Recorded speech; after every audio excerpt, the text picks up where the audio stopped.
ये सीखना है।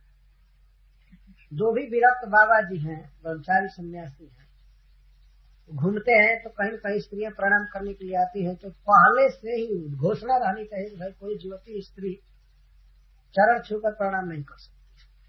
तो हमने सुना है कि त्रिदंडी स्वामी नहीं कभी स्पर्श करने देते हैं। हाँ, तो ये सन्यासी का धर्म।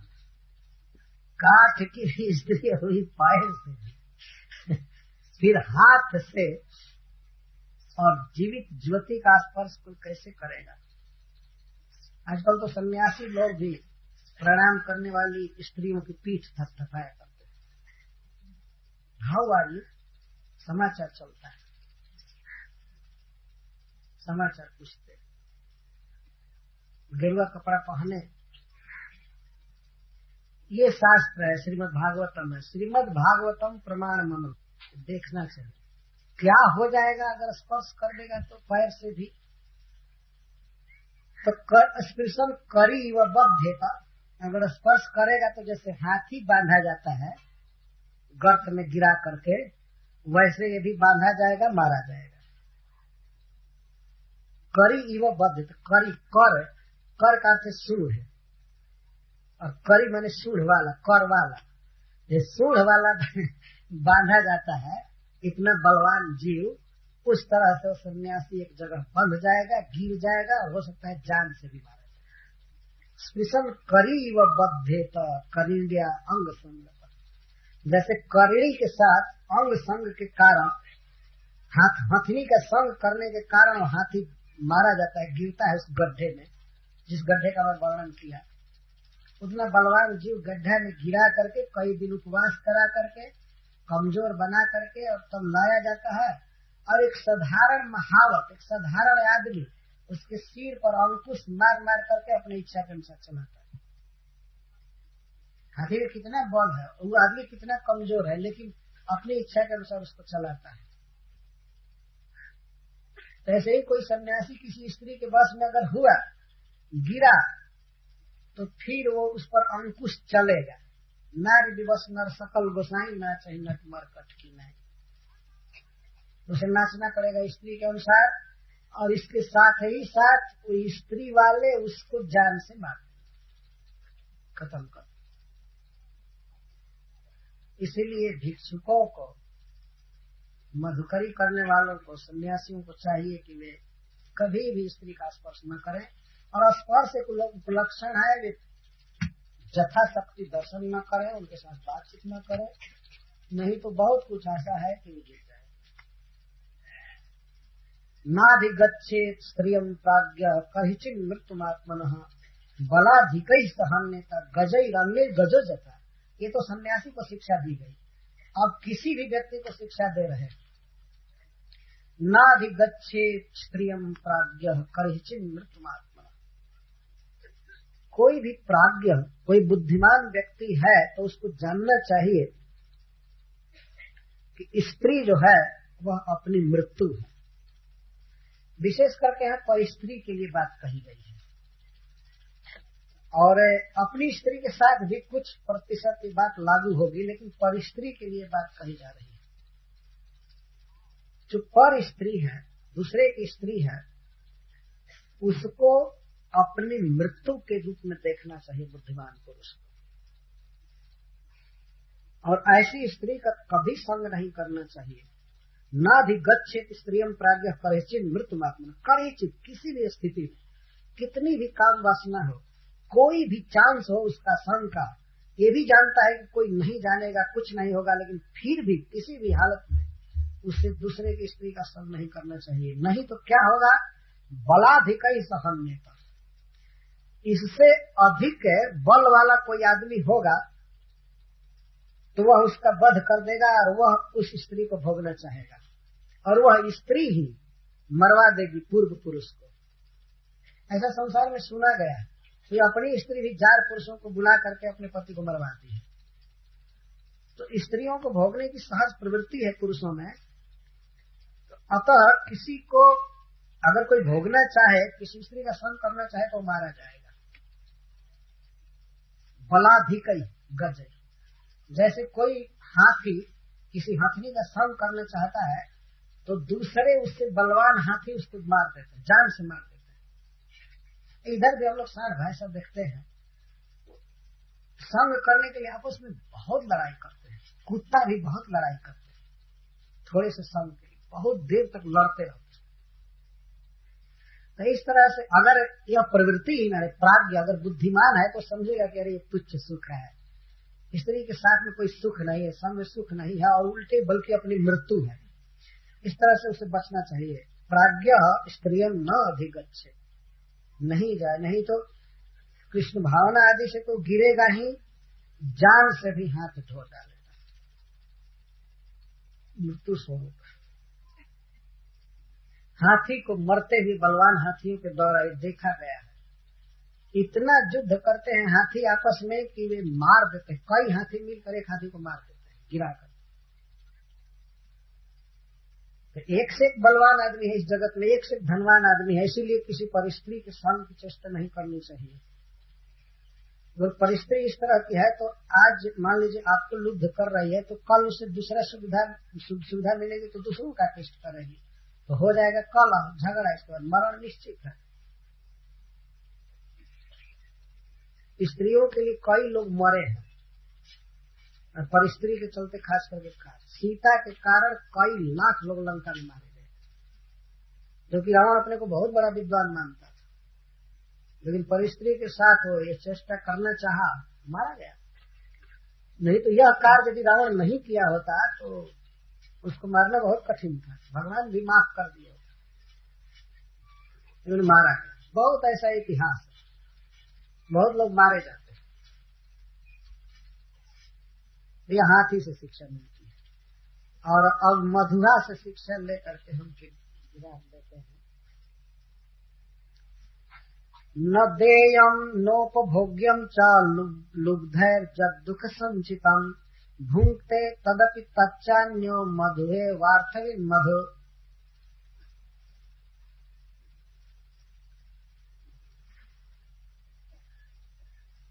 स्व उद्यमम बिना त्याग भोग विहीनो धन संचय परगामी भवति इत्यत्र मधुरा गुरुरित्या। अब सबके लिए शिक्षा है, केवल सन्यासी के लिए नहीं। कोई व्यक्ति अगर ऐसे धन का संचय करता है जो धन न तो दान दिया और न भोगा, तो दान और भोग मतलब घर द्वार नहीं बनाया और भी खाया पिया बढ़िया से नहीं, घुमा फिरा नहीं, तीर्थ आदि नहीं किया, इसको भोगहीन धन कहते। कुछ लोग धन केवल इकट्ठा करते हैं, तो खर्च नहीं करते हैं। चमड़ी जाए पर दमड़ी ना जाए, बहुत से ऐसे कृपण होते हैं इस संसार में। धन इकट्ठा करते हैं, खाते भी अच्छा से नहीं है, पहनते भी नहीं है, दान देने की बात तो और दूर। तो दान देना, भगवान की सेवा में दे देना, साधु ब्राह्मण को देना, गरीब को देना, ये तो उत्तम गति है दान की। ऐसा धन परलोक में कई गुना होकर के मिलता है, इसको दान कहते हैं। लेकिन धन का दान भी नहीं किया, अतः चलो सेकंड जो गति है भोग, घर द्वार बनाना, स्वजन को देना, खाना पीना, घूमना, ये भी नहीं किया, न दान किया न भोग किया। तो ऐसे धन का संचय करने वाला, ऐसा धन जो संचय करता है तो वह धन एक दिन दूसरे के हाथ में जाता है, बटोरा हुआ धन दूसरा भोगता है। इस विषय में मधुहा गुरु है। मधुहा छिनती थी, मधु को जो छीन ले, हरण कर ले, उसको मधु कहते। मधु कमाती है मधुमक्खियां, कहां से थोड़ा थोड़ा कितना कष्ट करके उपवास करके कमाती है। मधु इकट्ठा करती है, उस समय वो कुछ खाती नहीं है।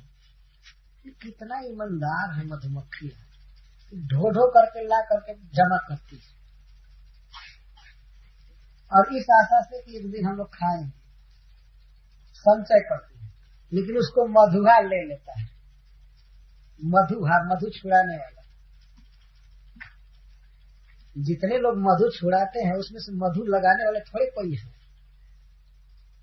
एक भी आदमी मधु लगाया नहीं होगा, लेकिन छुड़ाने में तो हम सोचते हैं कि पुराने आदमियों में कोई ऐसा नहीं होगा जो मधु न छुड़ाया।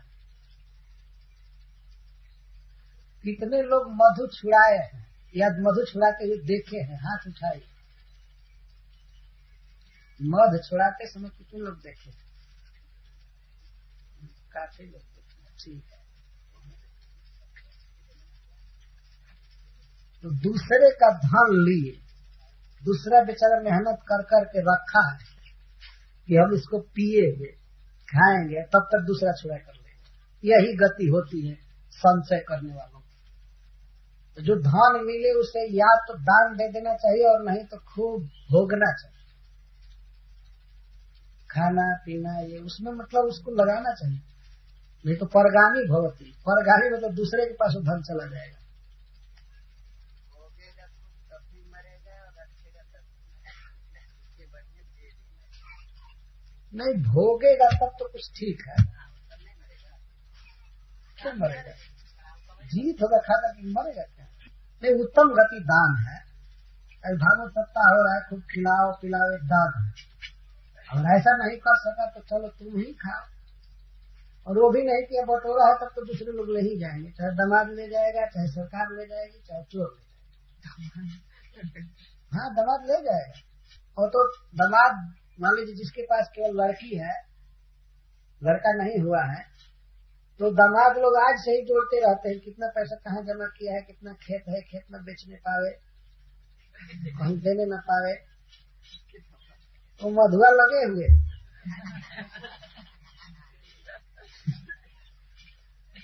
कोई भी, सबके पास मधुआ है। अगर कोई गुरु है, पैसा रखा है, तो शिष्य, उसमें से कुछ शिष्य ऐसे हैं जो लगे हुए, और कुछ तो ऐसे होते हैं जान मार कर ले लेते हैं गुरु का। एक नंदगांव की घटना आपको बता रहा हूँ। गौड़ी मठ है सनातन भजन कुटी के पास, वहाँ एक शिष्य रहता था, एक गुरु जी रहते थे। गुरु जी बहुत वृद्ध हो गए थे, गौड़ी साहब बाबा जी। तो एक दिन रात में हल्ला किया शिष्य कि हमारे गुरु जी को डाकू मार दी, ये किए वो किए, और कुछ बक्सा उक्सा ले जाकर बाहर फेंक दिया, इधर वो कर दिया, वो कर दिया। तो बक्सा फेंका भर था, तोड़ा नहीं था, उसमें जो पैसा था उसी में था। उजाड़ गया था, इतना जमा किए हैं, और लिख करके गए थे कि हम मरेंगे तो इसको पैसा दे देना चाहिए। तो सोचा क्यों नहीं जितना जल्दी मर जाए हमारा पैसा हो जाए उसी से। तो उनको काटा रात में, और इसके बाद हल्ला किया। कुछ लोग जुटे, फिर पुलिस आई, लगे देखने, वो हल्ला क्या रो रहा था बनावटी, हमारे गुरु जी को मार दी, डाकू चोर मार दिए, कर दिए, वो कर दिए। लेकिन उसके वस्त्र पर कुछ छींटा ऐसा लगा था कि वो फब्बारा का छींटा था। तो पुलिस ने पूछा कि तुम पर कैसे खून लगा? तो कहा तो लोग मार रहे थे, तुम्हें बचा रहा था, ये कर रहा था, वो कर रहा था। वो लोग तुमको लोग नहीं मारे? अगर नहीं, हमको नहीं मारे, ऐसे तुम्हारे गुरु जी को मार दिए। तब तक पुलिस उसी को हथकड़ी किया। वो लोग समझ गए। बक्सा भी नहीं टूटा था, बक्सा कोई भारी नहीं था, कोई ले जाएगा तो रोड पर क्यों फेंकेगा। वो सारी बात समझ गए, इसको लगे मारने। सवेरे ही मैं पहुंचा था वहां, जब वो पकड़ा गया था। बहुत मारे, एक एक बात तो बताइए, जो गुरु जी उसको रखे थे शिष्य बना करके, और ये भी लिख दिए थे कि इसके बाद तुम्हारा धन होगा, लेकिन वो धन रखा क्यों? प्रश्न तो ये है, नंदलाल जी के ये सोचे होंगे, क्यों धन रखा, क्यों नहीं मंदिर में दे दिया? तो चेला उसको मार दिया। इस मधुरा का है, धन कमाने वाले कमा रहे हैं, संचय कर रहे हैं, लेकिन धन ले लेने वाले भी देखते रहते हैं। अच्छा, कहाँ घूम रहा है, कहाँ जा रहा है। तो इसमें लिखा गया है कि न देयम, जो धन दे नहीं है, जिसको दान में नहीं दिया जाता है, और न उपभोग्यम, और न तो भोग किया गया, लोभियों के द्वारा जो दुख संचितम, बड़े दुख से संचित किया जाता है, वह धन दूसरे के पास चला जाता है। भुगते तदपि तच्चान्य, उसको दूसरा भोगता है, और दूसरा ले जाकर के संचय करे तो उसको मारकर तीसरा भोगता है, और वो अभी संचय करे तो चौथा भोगता है। इसी तरह मार मार करके बस संचय चलता रहता है, जो धन कई लोगों को मरवा देता है। दान और भोग से विहीन धन कई लोगों की जान लेता है। और खा पी करके यदि खत्म कर दिया गया तब मधुआ क्या करेगा? या दान दे करके खत्म कर दिया जाए तब मधुआ नहीं लगता। तो मधुआ वह अर्थवी मधु असली बात। और कोई पूछे कि भाई कैसे पता लग जाता है मधु छुड़ाने वालों को, कैसे पता लग जाएगा? कोई कहे कि हम ठीक है धन का दान नहीं करेंगे, भोगे भी नहीं, हम छिपा करके रखेंगे, कैसे कोई ले लेगा? तो इस पर भगवान कहते हैं कि अर्थवी, वो मधु छुड़ाने वाला जो चोर है चाहे धन लेने वाला है वो पूरा जानता है, अर्थवेत्ता वो जानता है, लक्षण से पता लगा लेता है। लक्षण क्या है? लिंग गई, लक्षण से पता लगा लेता है। क्या लक्षण होता है? जब कोई आदमी कहीं धन रखता है तो उस स्थान को बड़ा सुरक्षित रखता है, और कभी कभी बच्चों से चाहे किसी से भी कह देता है उन्हें मत जाओ, उन्हें ठीक नहीं, तो उसे तो क्यों मना कर रहा है? उधर मत जाओ, उधर कहीं कोने में रखा हुआ है बक्सा में, चाहे वो छोड़ दीजिए, उसमें कुछ नहीं है। तो उसमें कुछ नहीं मतलब ओ जरूर कुछ है, इस तरह से पता लगता है। और जो स्टेशन पर, रेलवे स्टेशन पर या बस स्टैंड पर इधर उधर जो चाई रहते हैं, चोर रहते हैं, वे लोग लोगों को देखते रहते हैं। जो बढ़िया कपड़ा पहन कर जाते हैं, खुद जीत जानते हैं कि मतलब इनके पास कुछ मधु हो सकता है, तो पता लगाते हैं, देखते रहते हैं। और वो आदमी कभी कभी हाथ रखता है पाकिट पर, कभी ऐसे कभी कुछ, और अभी पेशाब करके आया है तब तक तुरंत बाथरूम जाता है, तो समझ जाते हैं कि वो पेशाब करने नहीं गया है, इसके पास कुछ है, उसको देखने गिनने संभालने के लिए गया है। तो इस तरह से मिला करके जैसे तैसे वो मधुवेत्ता न अर्थविद वो जानते हैं धन को, जैसे मधु छुड़ाने वाला मधुमक्खियों के व्यवहार से जान जाता है। कहीं पहाड़ की गुफा है या पेड़ है, खोहर है, तो उसमें मधुमक्खियों का आना जाना लगा रहता है। देखता है तो यहाँ मधुमक्खियां आ रही हैं, जा रही हैं, ये मधु लग चुका है। अगर मधुमक्खियां वहां से सीधे निकलें और चली जाए दूसरी जगह, तब जान जाता है कि यहाँ अभी लगा हुआ कम है मधु, अभी इकट्ठा कर रहे हैं। और जब इकट्ठा हो जाता है मधु, तो मधुमक्खियां जाती नहीं है, वही मर्रा मर्रा करके रहती है, तो समझ लेता है अब पक्का मधुकोश लग गया। तो कुछ मधुआ तो ये भी देखते रहते हैं कि अब बैंक में कितना बड़ा छाता लगा हुआ है, तो रजिस्टर भी देखते हैं। वहाँ बड़े चालाक होते हैं चोर लोग, खुद ही खाता खोल देंगे उसमें, और देखते रहते हैं अकाउंट नंबर और सब, और तब कोई न कोई उपाय करते हैं कि अब कैसे मधु छुड़ाया जाए। मधु छुड़ाने में थोड़ा दिक्कत है क्योंकि मधुमक्खियां मारने लगती है, काटती है दौड़ने के लिए, तो वो पूरा पूरा उपाय जान जाता है कि इस तरह से इसको छुड़ाना। अच्छा मान लीजिए केवल दामाद है, किसी आदमी को लड़का नहीं है, केवल दामाद है, तो दामाद भी अब पूरा पूरा पैतरा लेने लगता है मधु छुड़ाने के लिए। और ससुर के जीवित रहते हुए उस सास और ससुर भले भीख मांगे आज से, लेकिन उसको अपने मधु से काम है। और हम लोगों की दशा संसार में ऐसी है, वास्तव में मधुमक्खी जैसे संचय करना संचय करना संचय करना। तो खैर कोई बात नहीं, गृहस्थ कुछ कर सकता है, लेकिन उसको सजग रहना चाहिए। सन्यासी आदि को तो कोई प्रश्न ही नहीं। जब रोटी एक टाइम के बाद नहीं रखना है तो मधु कहाँ से रखे? मधु माने मनी इज हनी, मधु माने पैसा पैसा ही मधु है। कई बार तो ऐसा हो सकता है, वास्तव में आप किसी आदमी को मधु खाने के लिए दीजिए तो कह दे नहीं हमको 2-4 रुपया दे दीजिए हमें, वो उससे ज्यादा स्वीट है। पैसा मधु से ज्यादा प्रिय है, प्राण से भी अधिक प्रिय है। मधु तो छोड़ दीजिए, आदमी प्राण दे देता है लेकिन धन नहीं देता है, मर जाता है। कितने लोग धन बचाने में मर जाते हैं। और कल को देखा गया धन बच गया लेकिन वे मर गए, और ज्यादातर तो यही होता है धन भी गया वो भी गया। इसलिए धन का संग्रह नहीं करना चाहिए। खाना चाहिए, कपड़ा लता पहनना या गृह मकान बनाना जो है लड़कों का विवाह शादी आदि करके पूरा हो जाए, अथवा दान में चला जाए। एक तो ये शिक्षा है, और दूसरी शिक्षा है सुदुखोपार्जित आशा साना गृहाशिष मधुहे वाग्रतो भूते ज्योतिर्वै गृह मेधिना। श्रीधर स्वामी उस श्लोक की टीका में लिखे ननु सुगुप्तम धनम कथम अन्य ज्ञास्यति हरिष्यति तत्र अर्थवित् लिंगै अर्थम उपायम तद उपायम च वेति इति अर्थवित् जथा मधुआ तरु कोटरादि गतम मधुवेति मधुमक्षिका नाम गमना गमने मधुमक्खियों के गमन आगमन तो जान जाता है कि यहाँ पर है। तो स्व उद्यमम बिना भी भोग संभवती इति अत्रापि स्वयं गुरु विद्या है। दूसरी शिक्षा है सन्यासियों को कि उद्यम के बिना भी, बिना प्रयास के भी, बिना काम किए भी धन मिल जाता है, भोग मिल जाता है। जैसे मधुआ को तो मधुमक्खियां इतना दुख सहसा करके मेहनत करके मधु इकट्ठा करती हैं और उसको छुड़ा लेता है मधुआ। इसी तरह से कुछ लोग बहुत दुकान करके, खेती करके, व्यापार करके या नौकरी करके बहुत दुख से धन इकट्ठा करते हैं।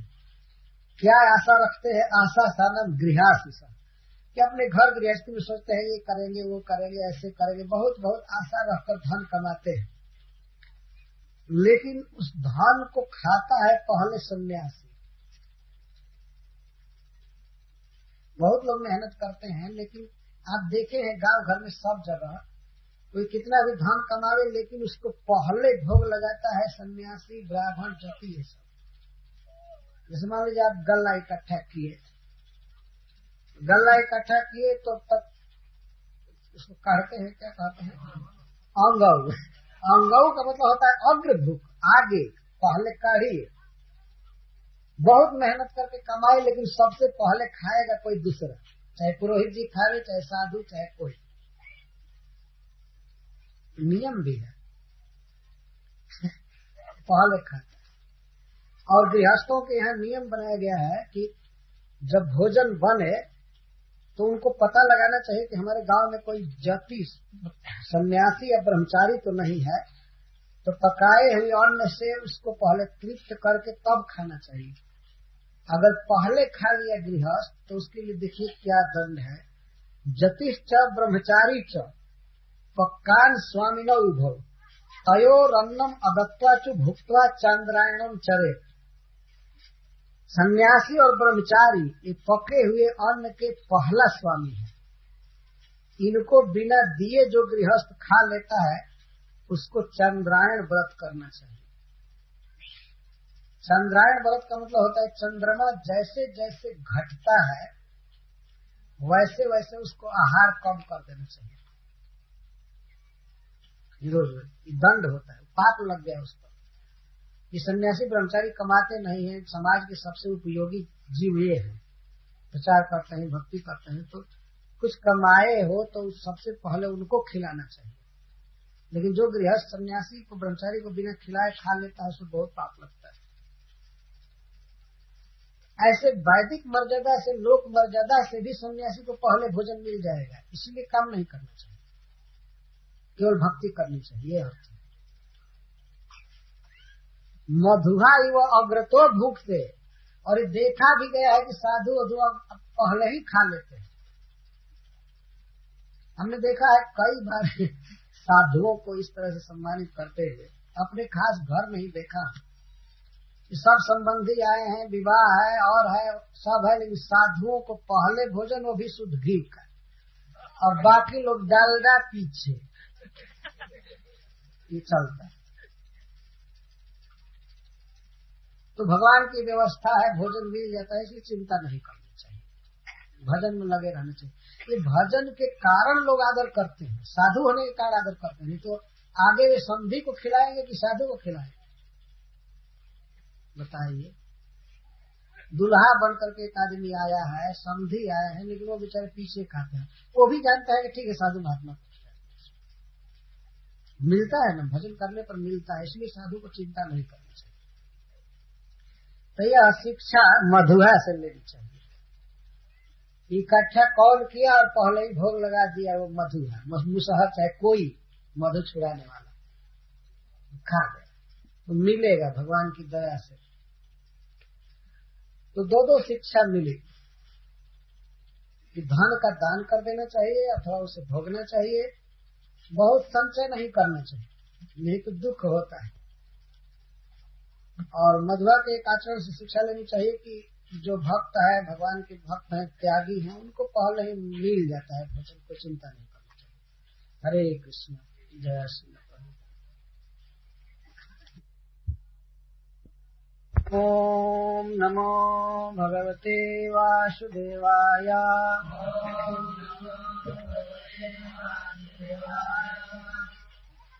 ग्राम्य गीतम् न शृणुयात् जतिर्वनचरः क्वचित्। शिक्षेत हरिणात् बद्धात् मृगयोर्गीतमोहितात्। नृत्यवादित्र गीतानि जुसंग्राम्याणि जोषिताम्। आसाम् क्रीडनको वश्यः ऋष्य शृङ्गो मृगीषुतः। जिह्वयाति प्रमाथिन्य जनो रसविमोहितः। मृत्युमृच्छात् सद्बुद्धिः मीनस्तु बडिशैर्यथा। इन्द्रियाणि जयन्त्यासु निराहारा मनीषिणः। वर्जयित्वा तु रसनम् तन्निरन्नस्य वर्धते। तावज्जितेन्द्रियो न स्यात्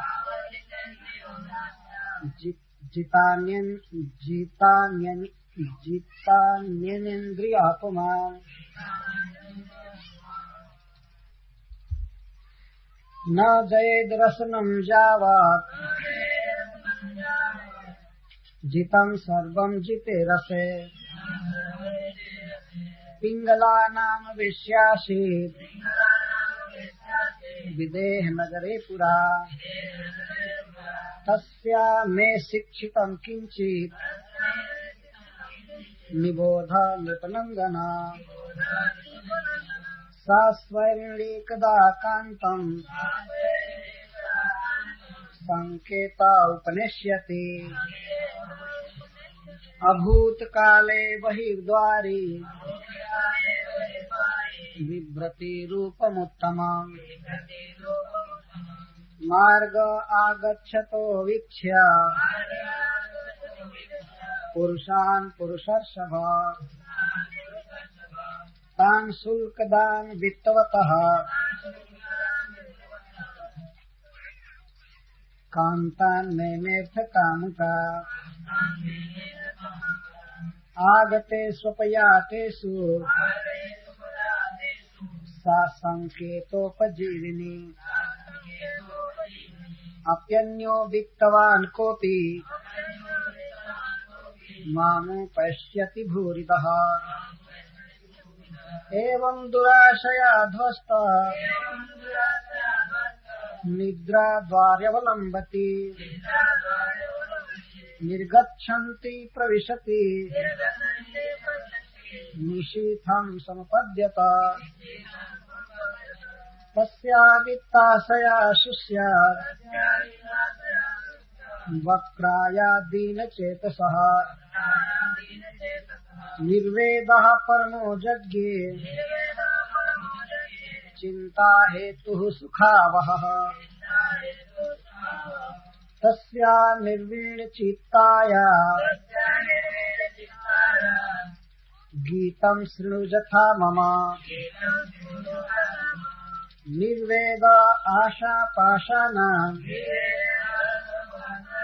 पुरुषस्य यथा तस्या निर्वीणचित्ताया गीतं शृणु यथा मम निर्वेद आशापाशाना पुरुषस्य यथा ह्यसिः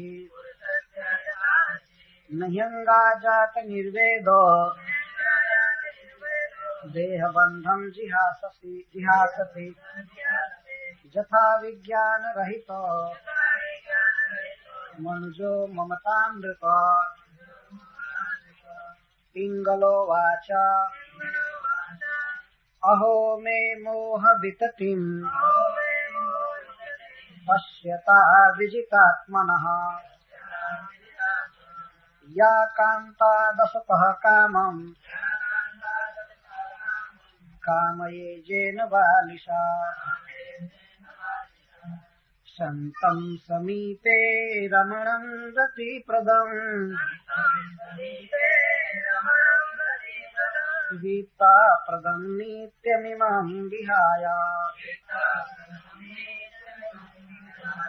अकामदं दुःखभयादिशोक मोहप्रदं तुच्छमहं भजज्ञा अहो मयात्मा परितापितो वृथा सांकेत वृत्त्याति विगर्ह्य वार्तया स्त्रैणान्नराद्या अर्थपृशोऽनुशोच्यात् स्त्रैणात्नराद्यार्थपृशोऽनुशोच्यात् क्रीतेन वित्तं रतिमात्मनेच्छति जदस्तिभिर्निर्मित वंशवंश्या स्थूणं त्वचारो मनखैः पिनद्धाम् क्षरन् नवद्वारमगारमेतत् दिनमूत्रपूर्णं मदुपैति कान्या विदेहानां पुरे यस्मिन् अहमेकैव मूढधिः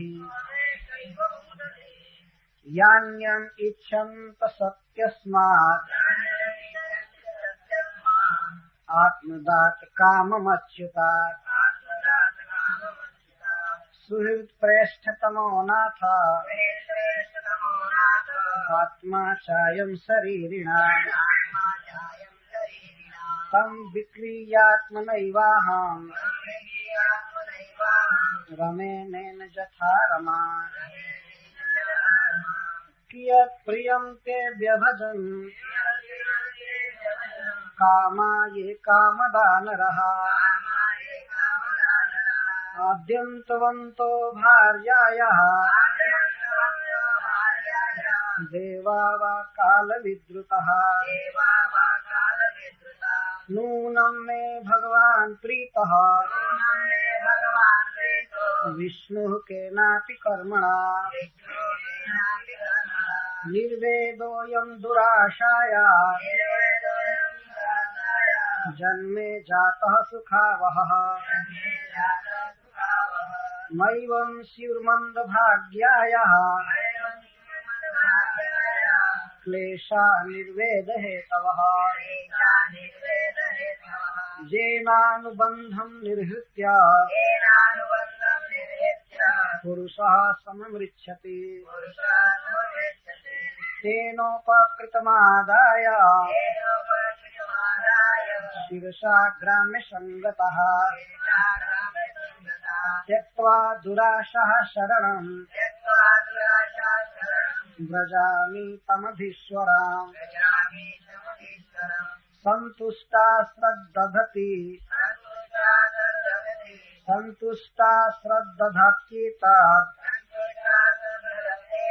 यथा लाभेन जीवति विहरामं नैवाहम् आत्मना रमणेन वै संसारकूपे पतिताम् विषयैर्मुषितेक्षणाम् ग्रस्तम् कालाहीनात्मानम् पुण्यस्तातुमधीश्वरः आत्मैव ह्यात्मनो गोप्ता निर्विद्येत यथाखिलात् निर्विद्येत जदाखिलात् अप्रमत्तैदम् पश्येत् ग्रस्तम् कालाहिना जगत् ब्राह्मण उवाच एवं व्यवसितमतिः दुराशाम् कान्ततर्षजाम् चित्तोपशममास्थाय सज्जाम् उपविवेश सा आशा हि परमम् दुःखम् नैरास्यम् परमम् सुखम् यथा संसिद्ध कान्ताशाम् सुखम् सुस्वाप पिंगला। ग्राम्य गीतां ग्राम्य गीत स्त्री पुरुष को परस्पर प्रिय लगने वाला गीत।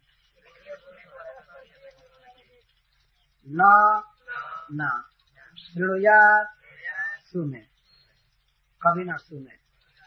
जति सन्यासी, वंचरः वंचारी वानप्रस्थ, क्वचित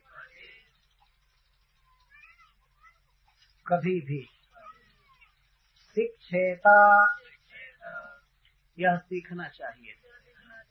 हरिणात् हरिण से, बद्धात् जो बांधा जाता है, मृगयो हो बहेलिए के, गीत मोहितात गीत से मोहित। हरिणात् शिक्षितम आह ग्राम्येति। अब हरिण से जो शिक्षा मिलती है उसको भगवान बता रहे हैं। क्वचिदपि जति वनचरः ग्राम्य गीतम न सुनयात्। सन्यासी और वानप्रस्थी को चाहिए कि किसी भी स्थिति में ग्राम्य गीत न सुने। ग्राम्य गीत का अर्थ होता है ग्राम्याणाम विषयाण गीतम, दंपति प्रीत्यादि वर्णन रूपम। जिन गीतों में स्त्री को प्रसन्न करने वाली बात कही जा रही हो या स्त्री के द्वारा पुरुष को प्रसन्न करने वाली बात कही जा रही है, उसको ग्राम्य गीत कहते हैं। ग्राम्य मतलब विषय, और विशेष करके विषय में स्त्री पुरुषों का जो आपस में आकर्षण है, एक दूसरे के प्रति जो मोह है, अहम ममेति है, उसको ग्राम्य कहते हैं। इस संसार में बहुत से ग्राम्य गीत हैं जिनको सुनने के बाद पुरुष स्त्री में आसक्त हो जाता है और स्त्री पुरुष में आसक्त। प्राय आपने कुछ ग्राम्य गीत तो सुना ही होगा, सिनेमा का गीत, उसमें प्राय स्त्री पुरुष गाते हैं। एक बार स्त्री गा लेती है तो दूसरी बार पुरुष गाता है, पुरुष गा लेता है तो फिर स्त्री गाती है, ऐसे है ना, प्राय है। तो ग्राम्य गीत नहीं सुनना चाहिए सन्यासी और वानप्रस्थी। वंचर मतलब वानप्रस्थ जो वन में रहता है। कोई कह रहे भाई कभी हित गनावे विवाह शादी का अवसर हो तो सुन लेना चाहिए, अब क्या किया जब व्यवहार निभाने के लिए। तो कहते नहीं, क्वचित कभी भी न सुने, किसी भी स्थिति में न सुने। समझ गए ना कि टीवी बिल्कुल नहीं देखना चाहिए। सन्यासी और वंचर या ब्रह्मचारी कभी नहीं देखना चाहिए। और ग्राम्य गीत वास्तव में गृहस्थों को भी नहीं सुनना चाहिए, लेकिन क्वचित कभी कभी वो सुन सकते हैं, क्योंकि बिना सुने काम नहीं चलेगा। कहीं जाएंगे किसी संबंधी के यहाँ विवाह शादी है तो उधर लाउड स्पीकर दहाड़ेगा, तब तक स्त्रियां गीत गाने लगेगी, गाली वगैरह, और दूल्हा को प्रसन्न करने के लिए नाच की भी व्यवस्था होती है। तब क्या करेगा? तो गृहस्थ बाध्य है कभी कभी सुनने के लिए, फिर वह अभी बाध्य होकर के ही सुने। यदि वह स्वतंत्रता फील कर रहा है कि नहीं सुनेगा फिर भी काम चल जाए तो नहीं सुनना चाहिए। ग्राम्य गीत नहीं सुनना चाहिए। क्या हो जाएगा उसको सुनने से? होगा क्या? विनाश होगा। जैसे हरिण का विनाश हो जाता है गीत सुनने के कारण। सीखना चाहिए किस तरह विनाश हो जाता है, बचना चाहिए। हरिणा बद्धा और गीत मोहिता। हरिण गीत मोहित हो जाता है, वन में जा करके बहेलिया गीत गाता है, ये गीत गाने वाले को ले जाता है अपने साथ। बहुत सुंदर गीत। और ऐसा हमने सुना है कि गीत गाने वाला जाता है, बाजा बजाने वाला बढ़िया, और तो बहेलिया पहले से उसका शेयर निश्चित कर देता है कि अगर कोई हरिण आएगा हमारी पकड़ में तो आपको उसमें से इतना देंगे, चलिए गाइए। तो बहेलिया तो प्राय गाना जानते नहीं है, तो गायक को ले जाते हैं। बहुत सुरीले कंठ में किशोर अवस्था के बालक या बालिका बहुत अच्छा गाते हैं। या बाजा बजाने वाला, बांसुरी बजाने वाला, तो ले जाते हैं। तो उनके गीत को सुनकर हरिण मोहित हो जाता है। मृगयो गीत मोहित, मृगयु कहते हैं बहेलिया को, बधिक। उस गीत से मोहित हो जाता है हरिण, और जब ही निकट आता है तो जाल लगाए रहता है, उसमें फंस जाता है, चाहे उस पर बाण लगता है। तो इस प्रकार बद्धा गीत सुन करके हरिण बंध जाता है, मारा जाता है। तो ऐसे आपत्ति में, विपद में पड़े हुए हरिण से ये सीखना चाहिए कि सन्यासी और वानप्रस्थी को कभी भूल कर भी ग्राम्य गीत नहीं सुनना चाहिए। यह मैं सीखा, भगवान कह रहे हैं। हरिण भी गुरु है ना, इस तरह विपत्ति में पढ़ करके सिखाया। वो सिखाया क्या, उसको देख करके शिक्षा ले लिए।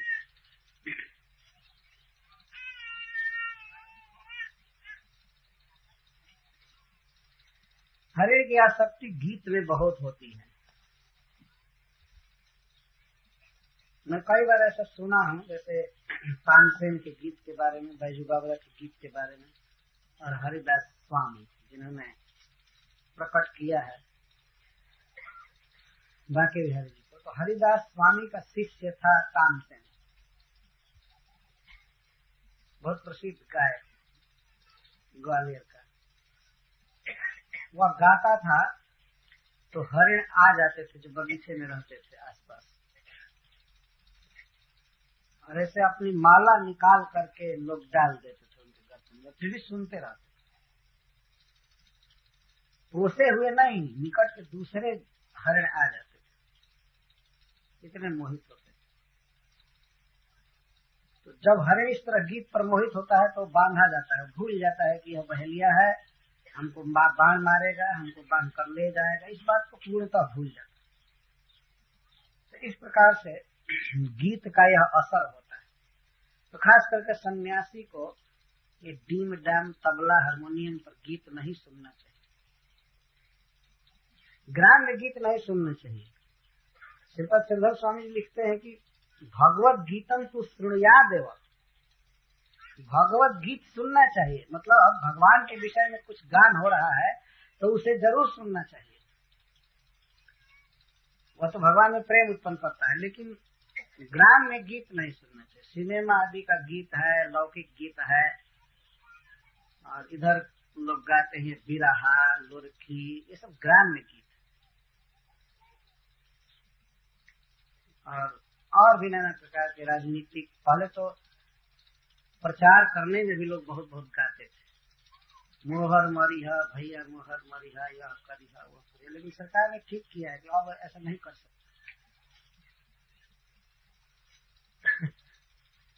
कोई भी बात संसार के बारे में गाई जाए, ग्राम्य गीत, विशेष करके स्त्री पुरुष के चित्त को एक दूसरे के प्रति आसक्त करने में जो सहयोग करे, उस गीत को तो बिल्कुल नहीं सुनना चाहिए।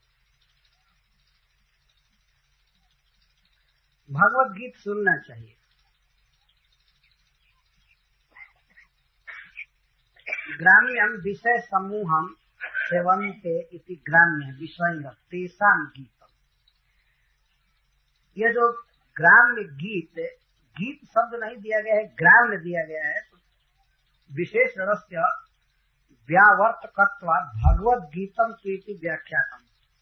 ग्राम्य शब्द दिया गया है गीत के पहले, इसीलिए सिद्धर स्वामी जी कहते हैं ग्राम्य गीतम न सुनियात परंतु भगवत गीतम तो सुनियात है। भगवत गीत सुनना चाहिए। जैसे महामंत्र हो रहा है, कोई भजन हो रहा है, बहुत सुंदर बाजा बज रहा है, नृत्य हो रहा है, तो इसमें जरूर भाग लेना चाहिए। तो संसारिक गीत नहीं सुनना चाहिए। एक बहुत सुंदर उक्ति लिखे हैं एक टीकाकार, इसमें कहाँ पर मैं पढ़ा तो छूट गया कि हरिण कहता है, जब बहेलिया बाण मारता है हरिण को, तो हरिण उस गीत में इतना आसक्त होता है कि बाण लगने पर वो कहता है कि हे बहेलिया, ठीक है तुम उसको मार दिया, लेकिन एक काम करना, तुम कोई बाजा बनाना तो उस पर मेरा चाम महना और मेरे तात से उस ढोलक को या तबला को मढ़ना, जिससे कि मैं सुनता रहूं उस समय भी गीत, मरे हुए चमड़े से।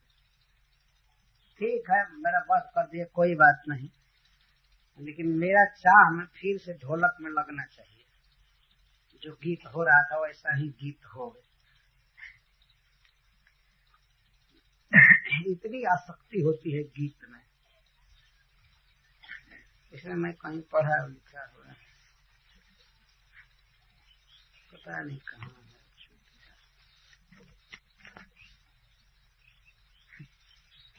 इस तरह की बात कहा। हरिण का प्रसंग है, इसलिए हरिणी के पुत्र श्रृंगी ऋषि का यहाँ स्मरण हो आया, इसलिए भगवान दत्तात्रेय ऋषि श्रृंग को भी गुरु के रूप में स्वीकार कर रहे हैं और उनसे जो शिक्षा मिलती है उसको कह रहे हैं। नृत्यवादित्र गीतानि जुसन ग्राम्याणि जोषिताम आसाम क्रीडन को वश्य ऋष्य श्रृंगो मृगी सुतः।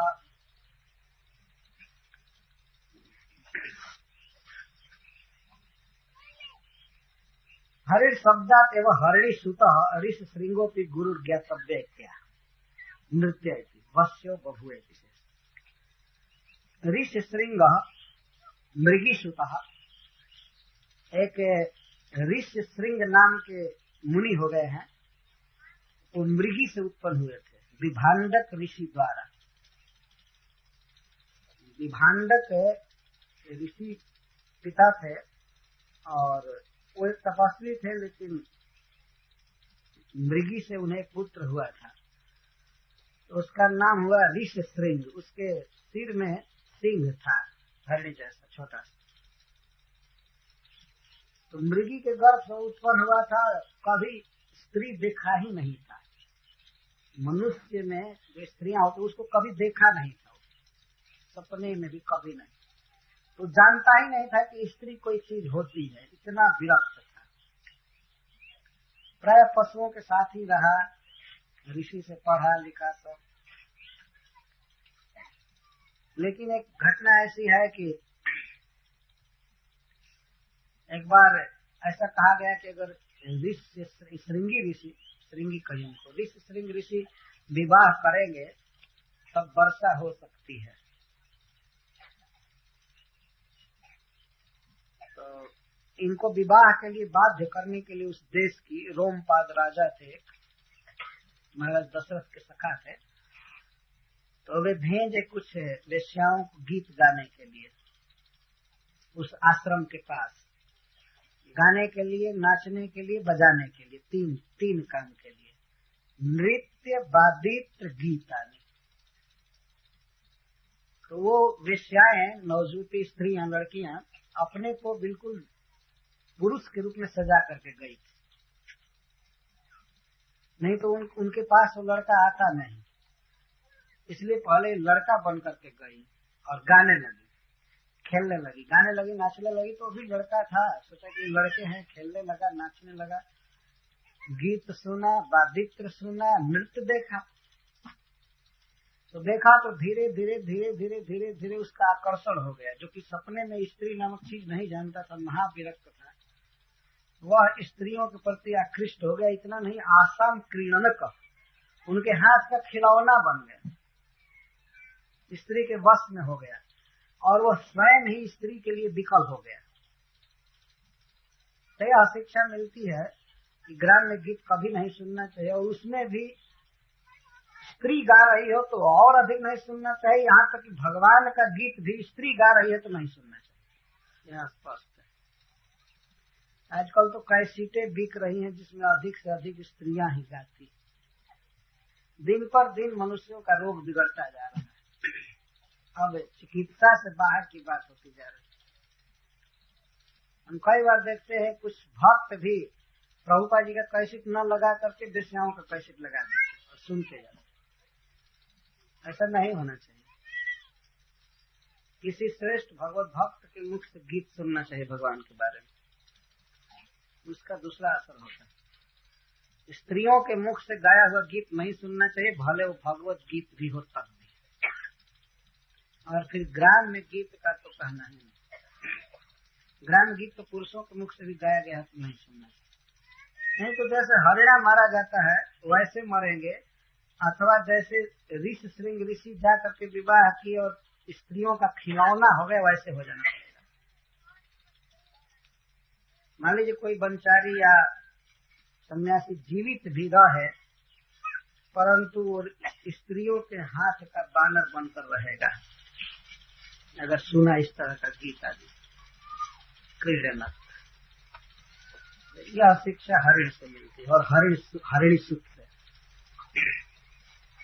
जुसल ग्राम्याणी जोशिताओं के ग्राम्याणी नृत्य वादित्र गीतानि जुसन, तो विभांडक के पुत्र और मृगी के पुत्र ऋषि श्रृंगी ऋषि जब स्त्रियों के मुख से सुने, उनका गान बजान और सुने, वो भी ग्राम्याणी।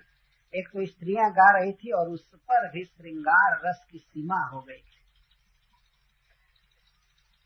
जोशिताम ग्राम्याणी गीतानि, इसीलिए उनके अंदर काम वासना उत्पन्न हो गई, जबकि वो जानते भी नहीं थे कि स्त्री किस चिड़िया का नाम।